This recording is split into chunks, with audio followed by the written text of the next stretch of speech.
आज हम web development की बात करेंगे कि वेब डेवलपमेंट क्या होता है। ये डेवलपमेंट का बेसिक है, बहुत बेसिक। आप देख सकते हैं मेरे स्क्रीन पे मैंने वेब डेवलपमेंट को दो चीज़ों में डिवाइड किया हुआ है, front end and back and.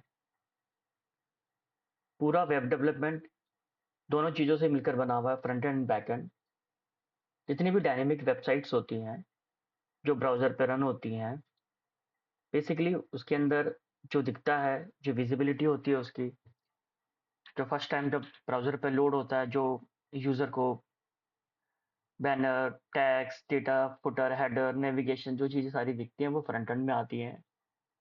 और बैक एंड बेसिकली उस ब्राउज़र के सर्वर बेस पे पीछे की तरफ डेटा लाने को या पूरे डेटा को मैनिपुलेट करने के प्रोसेस को बैक एंड कहते हैं। बेसिकली बैक एंड एक तरह से पीछे की तरफ से काम कर रहा होता है, फ्रंट एंड जो आपको सामने की तरफ दिखता है। तो आज हम फ्रंट एंड और बैक एंड की बात करेंगे। आप देख सकते हैं स्क्रीन पे फ्रंट एंड के अंदर मैंने चार चीज़ें मेंशन की हैं: HTML, CSS, JavaScript and jQuery।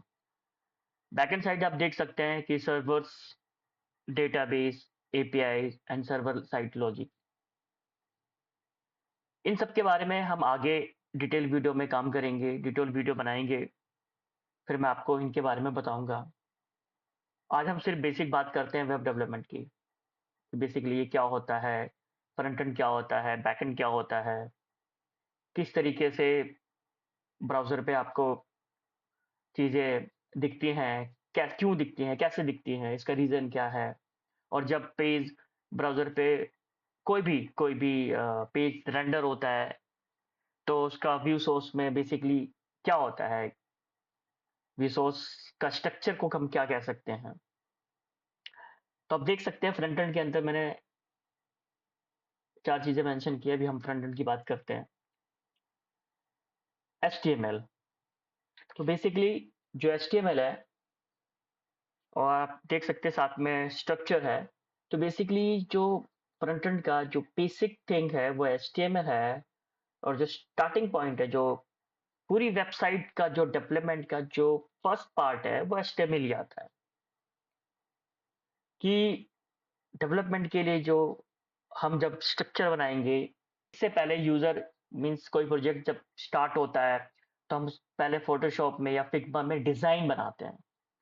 Design बनाने के बाद जब वो डेवलपमेंट में आता है तो उस डिजाइन को हम पहले देखते हैं कि उसके अंदर नेविगेशन कहाँ है, मेन्यू कहाँ है, फिर बैनर में क्या है, फिर बैनर के नीचे टेक्स्ट सेक्शन है, कोई इमेज सेक्शन है, कोई बटन है।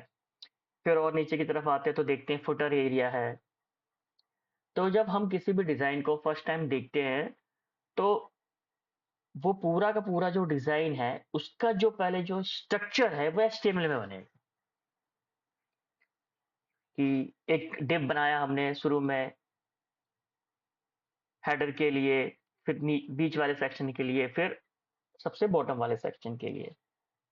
तो अगर हम फ्रंट एंड में बात करें तो जो हमारा पहला जो जो पॉइंट होता है, जो बेसिक चीज होती है वो HTML होता है। और HTML को हम जोड़ सकते हैं as a structure. HTML create करता है एक स्ट्रक्चर को, एक लेआउट स्ट्रक्चर को। फिर आप सेकंड पॉइंट देख सकते हैं, CSS। CSS layout design. जो भी हमने डिजाइन बनाया है फिग्मा में या फोटोशॉप में या किसी भी डिजाइन टूल में, उसके अंदर हेडर में या टेक्स्ट में हमने कोई कलर दिया होगा, हमने कोई शेडो दिया होगा, हमने कोई एनिमेशंस दिए होंगे, हमने किसी इमेज का कुछ विड्थ रखा होगा, किसी की कोई हाइट बनाई होगी, वो एक उसकी एक विजिबिलिटी होगी। उन सब चीजों को हम CSS के थ्रू मैनेज करते हैं। इसके बारे में हम डिटेल वीडियो में बाद में बात करेंगे। अभी इसके बारे में हम सिर्फ जानते हैं कि CSS। तो जितना भी स्ट्रक्चर हमने HTML से क्रिएट कर लिया, सारा कुछ हमने स्ट्रक्चर कर लिया। उसके बाद उसकी कॉस्मेटिक चेंजेस, उसमें कॉस्मेटिक उसका करना, उसको डिज़ाइन एज़ ए फिग्मा की तरह बनाना, एज़ ए एकदम एक डिज़ाइन की तरह उस एचटीएमएल को बना देना, वो हम सीएसएस के द्वारा करते हैं। सीएसएस के आधार पे ही हम उन चीज़ों को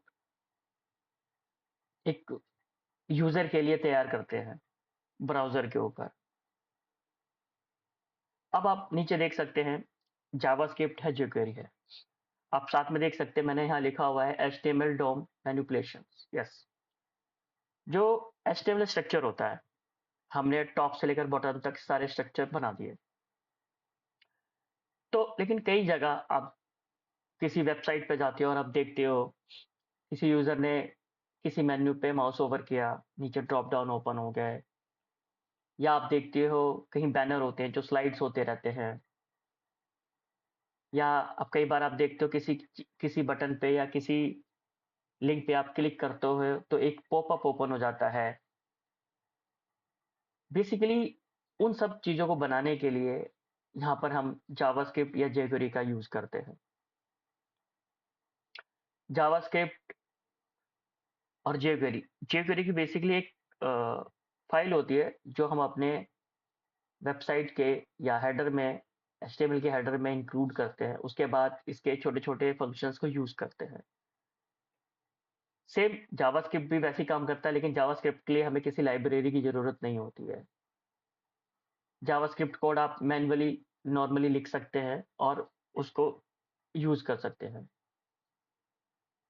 तो बेसिकली फ्रंट एंड के अंदर ये चारों चीज़ें आती हैं। अब आते हैं हम बैकएंड में।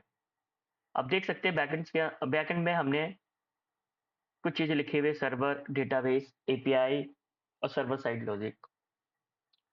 तो बेसिकली डेटाबेस तो एज़ वेल आप जानते हैं कि जहाँ पे हम अपने इमेजेस को, अपने डेटा को, अपने टेक्स्ट को, या जो भी आपसे वेबसाइट से रिलेटेड जो भी चीज़ है हम डेटाबेस के अंदर सेव रखते हैं। जब हम किसी डायनेमिक वेबसाइट को बनाते हैं तब हमें बैकएंड की ज़रूरत होती है कि सारा का सारा डेटा हमारा डेटाबेस में है। वहाँ से हम लोग किसी सर्वर के थ्रू अपने फ्रंट एंड साइट पे लेकर आएँ।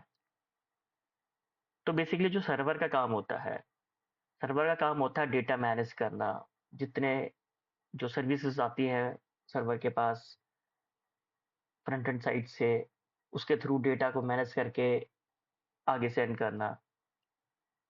तो सर्वर का काम होता है कि डेटाबेस से डेटा को, जो सर्वर को जो सर्विसेज मिली है, और वो उस सर्विस के बेस पे डेटाबेस से डेटा को आगे भेज देना।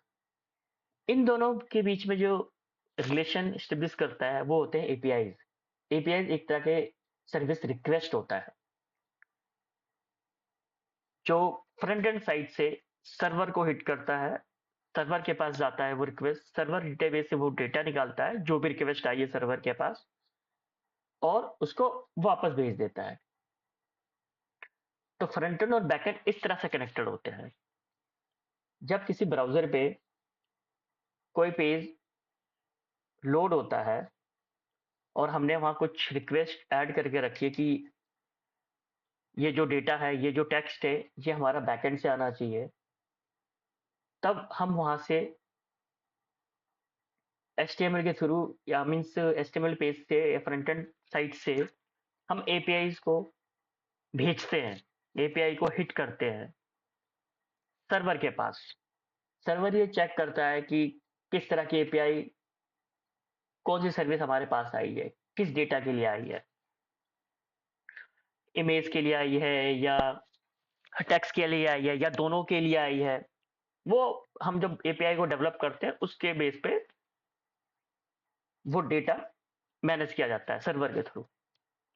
तो जब सर्वर के पास आता है तो सर्वर डेटाबेस के पास जाता है, और जो सर्विस जिस रिक्वेस्ट के लिए आई है सर्वर के पास, वो सर्वर डेटाबेस से वो चीजें पिक करता है, वापस फ्रंट साइड को भेज देता है।